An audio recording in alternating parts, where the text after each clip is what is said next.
특히 이날 손흥민 선수가 동점골을 넣은 직후 평소와 달리 찰칵 셀러브레이션을 하지 않고 곧바로 자기 진영으로 복귀하면서 감독 껴안아주고 동료들 뒤를 북돋우는 장면이 눈길을 끌었습니다.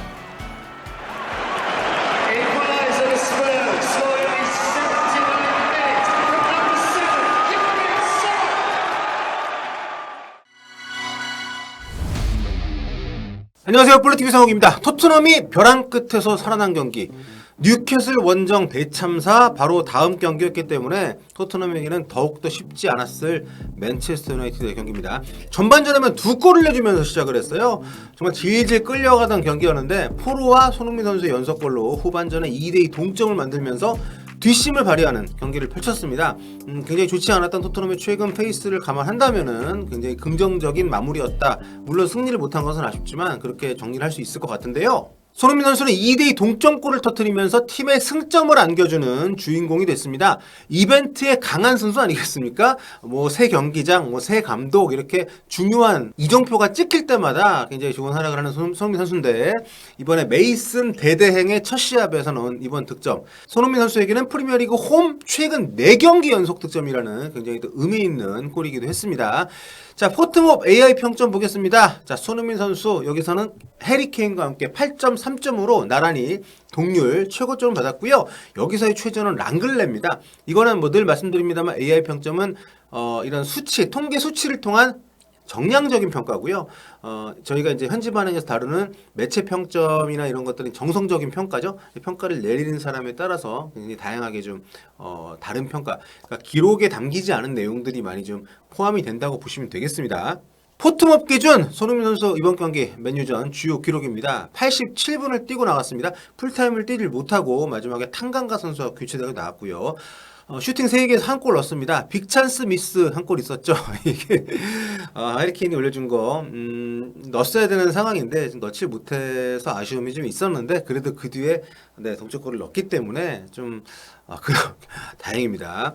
이날 패스 31번 시작해서 81%의 성공률을 보였고요. 그중에 키패스가 한 번 있었고 볼터치 46번 했고요. 리커버리 4번, 그리고 무엇보다 드리블 4번 시도해서 모두 성공을 했습니다.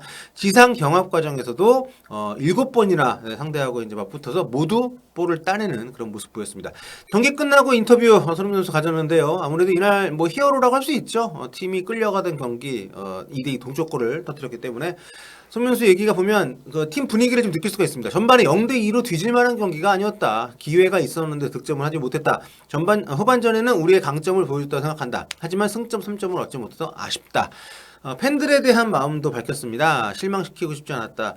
이게 참 뉴캐슬전 정말 그 참패 이후에 갖는 첫 흥경이었기 때문에 굉장히 손흥민 선수뿐만 아니라 토트넘 선수들 마음이 좀 남달랐을 것 같은데요. 모든 걸 쏟아붓기를 원했고 그게 라커룸 토크 하프타임에 가졌던 얘기의 내용이었다. 이대로 경기를 놓칠 수 없었다. 정말 화가 많이 났었다.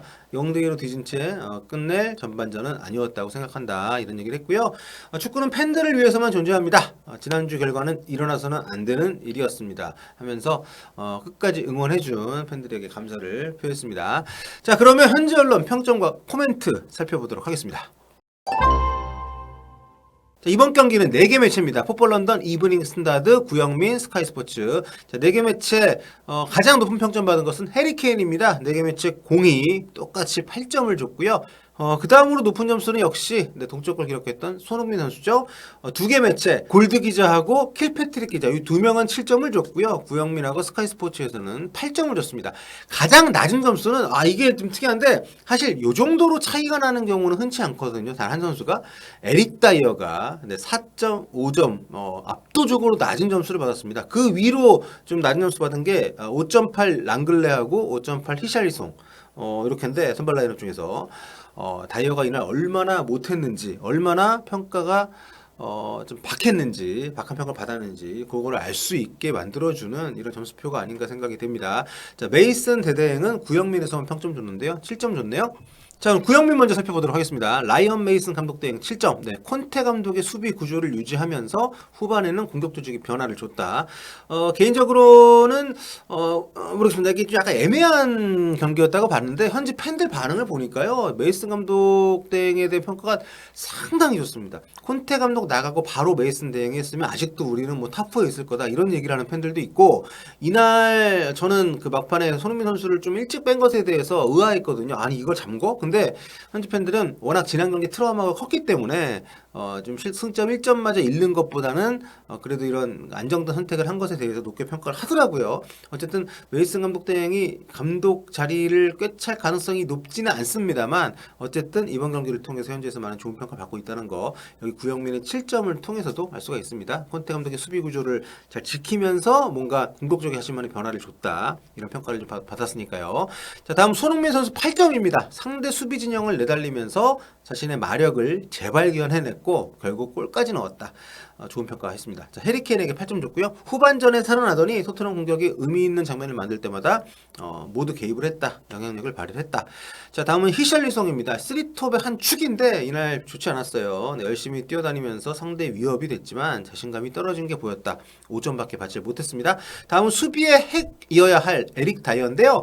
4점 받았습니다. 아주 가까운 위치에서 헤딩골 찬스를 날리더니 완전 프리헤더였기 때문에 물론 헤딩 슈팅 골키퍼가 막았을 수도 있죠. 근데 그래도 적어도 유효 슈팅까지 갔어야 되는 장면이었기 때문에 좀 빗나간 마무리가 좀 아쉬웠죠. 자, 레시포드에게 북런던의 자유를 선사하며 추가골을 내줬다. 공수 모두 부진했다. 북런던의 자유, 이게 굉장히 완벽한 골 찬스를 날린 건 아쉽기는 하지만 뭐 수비수니까 공격에서의 미스는 일단 뭐 좀 넘겨보고, 이날 수비 상황, 특히 레시포드의 추가골 내주는 과정에서의 수비는 센터백의 기본을 망각했다는 평가를 받기에 부족함이 없었습니다. 자, 이게 토트넘 세피스 끊기고 역습 나가는 맨유의 공격 장면인데요. 토트넘 수비가 거의 없는 공간으로 패스가 길게 잘 넘어왔습니다. 이걸 레시포드가 쫓아가는데 다이어가 따라가가지고 가장 가까운 위치였으니까 커버를 해야 되는 상황이었거든요. 아니 근데 어떻게 저기서 저렇게 열어줍니까? 스피드가 느린 거야 뭐 어쩔 수가 없는 거라고 하지만 그래도 잘 따라는 갔거든요. 그리고 레시포드가 공 잡은 위치가 박스 밖이었고 다이어가 그 안쪽에 서 있었기 때문에 골문 쪽 안쪽에, 그리고 때마침 당도한 랑글레가 뒤를 받치면서 레시포가 오른쪽으로 접는 루트는 랑글레가 좀 처리를 해줄 수가 있었단 말이에요. 그러면 다이어는 어떻게 해야 됩니까? 니어 포스트 쪽, 그러니까 다이어 입장에서 봤을 때 오른쪽을 막거나 최소한 들어오지 못하게 지연을 시키면 된단 말이에요. 그런데 그냥 거기 서 있는 선택을 합니다. 레시포드가 각도가 좋지 않은 곳이긴 했습니다만 아주 편하게 들어와서 슈팅을 때릴 수가 있게 허용을 했어요. 한동안 현지 매체들이 다이어는 활약에 비해서 평점을 좀 후하게 주던 시절이 있었는데 이제는 그것도 옛말입니다. 뭐 거의 매 경기, 뭐 적어도 한 경기 걸러 한 번씩은 이렇게 좀 뇌절하는, 왜 저런 선택을 하지? 이런 장면들이 나오다 보니까 이제는 완전히 압도적으로 이런 그 최악의 평점을 줄 정도로 현지 매체에서도 지금 혹독하게 평가를 하고 있습니다. 그러니까 실드가 불가능하다는 거죠. 아니 근데 토트넘은 이런 다이어한테 지금 3년 재계약 체결하다. 다음 프레이즈 포스터 골키퍼입니다. 요리스 골키퍼 부상으로 나와서 뛰었는데 7점 받았고요. 여러 차례 선방을 펼치면서 토트넘이 순위에서 밀려나는 일이 없게 했다. 네, 뭐 요리스가 최근 나왔을 때 늘 실수를 또 했었기 때문에 포스터 이번 경기 호평 받을만 했습니다.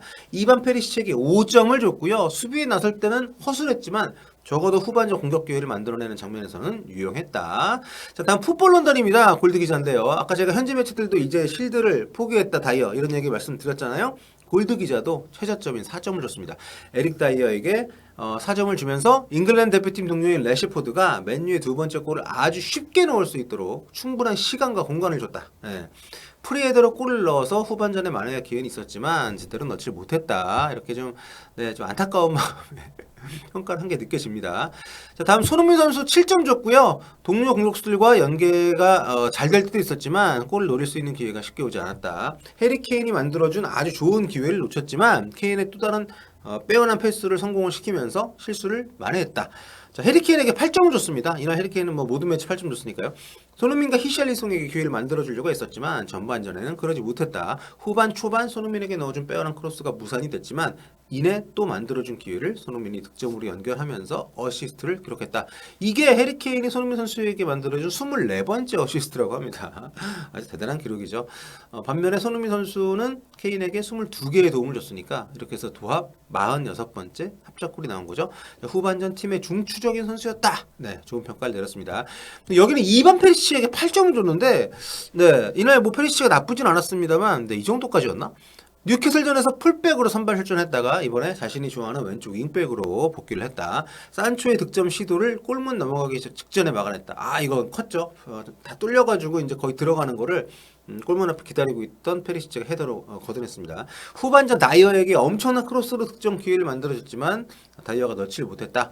데안 쿨루셉스키 교체로 들어왔죠. 7점 받았습니다. 토트넘의 오른쪽 측면에 교체 투입된 이후에 긍정적인 플레이로 임팩트를 남겼다.